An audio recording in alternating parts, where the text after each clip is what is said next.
पृथ्वी पे आपके बर्फ पिघल रही थी, ठीक, क्लाइमेट चेंज हो रहा था, तो ये पूरा ट्रांजिशन आपके फेज होगा, ठीक है। तो अब यहाँ क्या होगा कि पृथ्वी पर जब बर्फ पिघल रही होगी और क्लाइमेट चेंज हो रहा होगा तो पूरी नेचर परिवर्तित हो रही होगी, पूरी प्रकृति में बदलाव हो रहा होगा, और प्रकृति में बदलाव हो रहा होगा तो यहां आपके क्या होगा कि अब थ्योरी लगेगी सर्वाइवल ऑफ द फिटेस्ट की। जो जीव इस बदलाव को सहन कर जाएंगे वो आगे बढ़ेंगे, और जो जीव इस बदलाव को सहन नहीं कर पाएंगे वो खत्म हो जाएंगे, ठीक है। तो मीसोलिथिक फेज आपके वो फेज होगा जब पृथ्वी पर आपके क्लाइमेट चेंज हो रहा होगा, और इस फेज में आपके जो पुराने फ्लोरा आपके वो फेज होगा जब पृथ्वी पर आपके क्लाइमेट चेंज हो रहा होगा, और इस फेज में आपके जो पुराने फ्लोरा एंड फौना है वो नष्ट हो रहे होंगे और नए फ्लोरा एंड फौना का आपके ओरिजिन हो रहा होगा, ठीक है। नए फ्लोरा एंड फौना का आपके ओरिजिन हो रहा होगा। अब यहां नेक्स्ट आगे समझना कि मीसोलिथिक आपके ये जो फेज था ये 10,000 बीसी से लेके 6,000 बीसी के बीच का फेज है।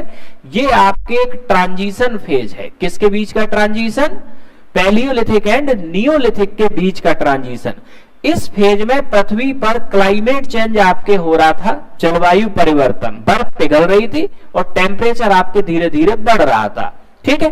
तो इस क्लाइमेट चेंज के कारण पृथ्वी पर नए नए पौधे और नए नए जानवरों का आपके उदय होगा, ठीक है। अब यहां क्या होगा, एक पॉइंट समझना, जो पैलियोलिथिक फेज होंगे, पैलियोलिथिक फेज, इस समय के जानवर बड़े होंगे और मीसोलिथिक में आके अब जानवर छोटे होंगे, ये दोनों में अंतर होगा, ठीक है। पैलियोलिथिक फेज के जानवर बड़े होंगे और मीसोलिथिक के आपके छोटे होंगे। अब एक और समस्या है, जानवर बड़ा होगा तो उसका शिकार करना आसान है, और जानवर अगर छोटा हो गया तो उसका शिकार करना मुश्किल है। खरगोश, हिरन ये तेजी से भागेंगे, तो अब इसके शिकार में समस्याएं आएंगी, ठीक है। तो अब यहां आपके ये होगा कि जब क्लाइमेट चेंज हो रहा होगा तो इस क्लाइमेट चेंज के अकॉर्डिंग होमो सैपियंस भी क्या करेगा, सरवाइव करेगा और खुद को बदलेगा, ठीक है। तो इस फेज में आपके ये माइक्रोलिथिक टूल्स, माइक्रो मतलब छोटे, लिथिक मतलब पत्थर, अब छोटे टूल्स का यूज करेगा। इसके साथ ही इस फेज में आपके मनुष्य मिसाइल टेक्नोलॉजी यानी कि दूर से फेंककर मारने वाले हथियारों का आविष्कार करेगा, ठीक। क्यों? क्योंकि जानवर छोटे होंगे तो ये भागेंगे, अब ये भागने वाले जानवर पकड़ में नहीं आएंगे, अब इनको आपके दूर से फेंक के आपके मारना पड़ेगा, ठीक है। तो जैसे आपके भाला, ठीक, जैसे आपके छोटे नुकीले पत्थर, अब इनका आविष्कार करेगा आप। तो मीसोलिथिक में मेजर टूल्स इस समय के क्या होंगे, ट्रायंगुलर, ट्रैप, ल्यूनेट और आपके जेवलिन, ठीक, ये इस समय तक आपके अस्तित्व में आ चुके होंगे, ठीक है। क्यों? क्योंकि जानवर आपके छोटे हो गए। अब यहां आगे याद रखना मेजर साइट, मेजर साइट में याद रखना आदमगढ़ मध्य प्रदेश और बागौर राजस्थान, ये दो साइट तो ये हैं। इन दोनों साइट पे पशुपालन का पहला साक्ष्य मिला, यानी कि कुत्ते के साक्ष्य। अब यहाँ कुत्ते की जरूरत मनुष्य को पड़ी क्यों? जानवर छोटे हुए, बड़ा जानवर तो दूर से दिख जाता है, छोटे जानवर झाड़ियों में घुस जाते हैं, तो मनुष्य को पता कैसे चलेगा? तो ये कुत्ते की जो सूंघने की क्षमता है वो सबसे ज्यादा है, तो शिकार के लिए जरूरत पड़ी कुत्ते की, स्पीड, शिकार दोनों, ठीक है। तो अब हम आपके देखते क्या है कि आदमगढ़ और आपके बागौर, यहां हमें मिलता है पशुपालन का पहला साक्ष्य, और पाला गया जो पहला पशु था वो था कौन? डॉग, ठीक। इसके बाद में नेक्स्ट आ गया बेलन घाटी, यूपी। तो बेलन घाटी आपके उत्तर प्रदेश, यहां भी इसका साक्ष्य मिला है। तो अब नियोलिथिक फेज में आपके प्लेन बनेंगे तो एग्रीकल्चर की शुरुआत होगी। अब जितनी भी विशेषताएं आप देखोगे ये एग्रीकल्चर में जरूरत पड़ती है इन चीजों की, इसलिए इन सारी चीजों की शुरुआत खुद ही हो जाएगी।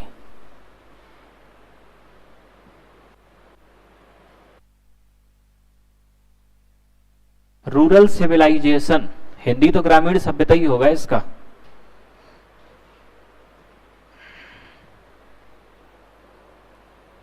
फेज है ये 6000 बीसी से लेके 3000 बीसी के बीच का आपके ये फेज है, ठीक है।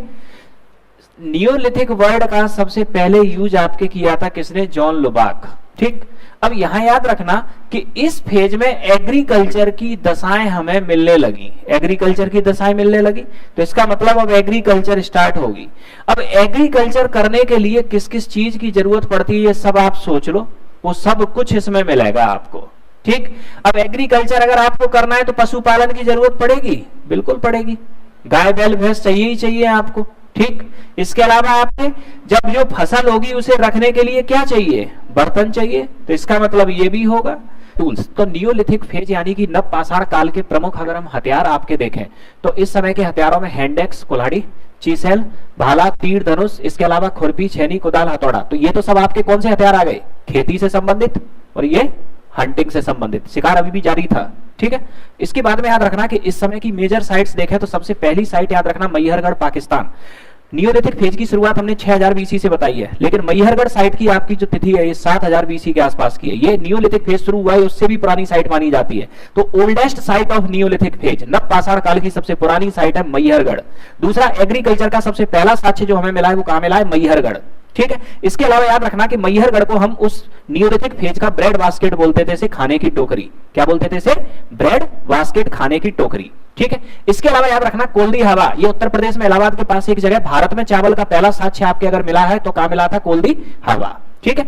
इसके बाद में नेक्स्ट ये याद रखना, ये मैहरगढ़ पाकिस्तान में और ये इंडिया में। ठीक। क्वेश्चन आपके अगर नियोलिथिक साइट पे, नवपाषाण कालीन साइट पे अगर सबसे पहले अगर प्रमाण मिले एग्रीकल्चर के तो मैहरगढ़, अगर वो साइट इंडिया की हो गई तो ये चला जाएगा राइस का प्रमाण सबसे पहले कहां मिला है, कोल्डी हवा। ठीक है। अब इसके बाद में नेक्स्ट बुर्ज होम कश्मीर। बुर्ज होम कश्मीर में ऐसे प्रमाण मिले हैं कि मनुष्य गड्ढों में रहता था, बड़े बड़े गड्ढे कर लेता था जानवरों को बचने के लिए, और उसके अंदर आपके मनुष्य रहता था, गर्तावास के आपके प्रमाण। कुछ प्रमाण यहाँ ऐसे भी मिले हैं, कुछ कब्रें ऐसी मिली हैं जहां मनुष्य और कुत्ता दोनों एक साथ आपके दफन किए गए हैं। ठीक है। तो यहाँ जो बुर्ज होम कश्मीर है, यहाँ मनुष्य के साथ कुत्ते को भी दफनाने के आपके प्रमाण मिले हैं। ठीक है। इसके बाद में नेक्स्ट याद रखना चिरांद बिहार।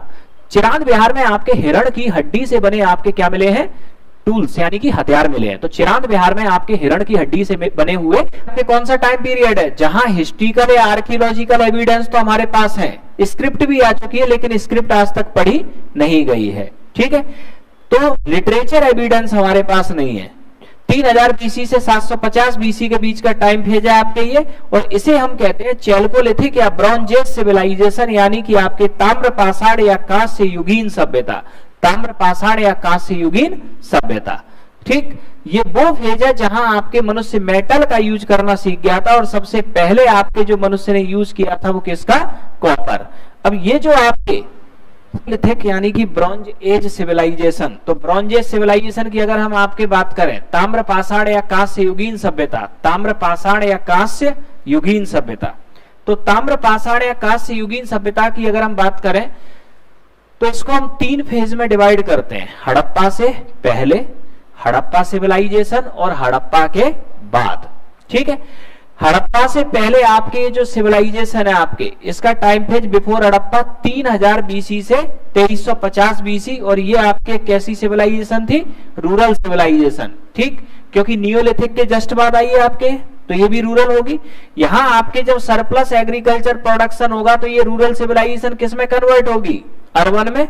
ठीक। हड़प्पा 2350 बीसी से 1750 बीसी अर्बन सिविलाइजेशन, और हड़प्पा के पतन के बाद आपके जो आफ्टर हड़प्पा ये होगी सिविलाइजेशन, फिर किस में कन्वर्ट होगी, रूरल में।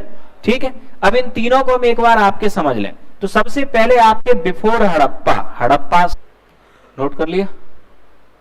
तो नेक्स्ट याद रखना बिफोर हड़प्पा सिविलाइजेशन। तो बिफोर हड़प्पा सिविलाइजेशन आपके 3000 बीसी से 2350 बीसी। ठीक। ये नियोलिथिक के जस्ट बाद शुरू हुई है, तो नियोलिथिक में रूरल सिविलाइजेशन आ चुकी थी, तो इसका मतलब यहां एक डेवलप्ड रूरल सिविलाइजेशन होगी। कैसी, रूरल सिविलाइजेशन एक्सट्रीम पे पहुंच चुकी होगी यहाँ। ठीक है। प्रमुख व्यवसाय यहाँ एग्रीकल्चर होगा, इसके अलावा लोग पशुपालन और मत्स्य पालन भी आपके करते होंगे। ठीक है। मनुष्य घास फूस के सामान्यतः कच्चे मकानों में रहता है, लेकिन कहीं कहीं कच्ची ईंटों के प्रमाण यहाँ दिखाई पड़ते हैं। इसके अलावा मनुष्य के द्वारा आपके कॉपर और ब्रॉन्ज जैसी मेटल का यूज क्या कर दिया गया, शुरू कर दिया गया।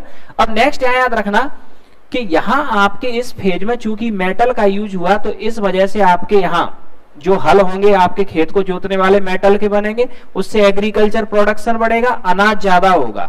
अनाज ज्यादा होगा तो आपके अनाज की सुरक्षा के लिए फोर्टिफिकेशन, किलेबंदी मतलब दीवार बनाना, और ग्रेनरी मतलब बड़े बड़े वेयर हाउस बनाना, इसके प्रमाण भी हमें यहाँ मिलना शुरू हो जाएंगे। और सरप्लस एग्रीकल्चर प्रोडक्शन ही क्या करेगा, व्यक्ति के अंदर नई नई डिमांड बढ़ाएगा, और ये नई नई डिमांड से नई नई चीजों के इनोवेशन होंगे।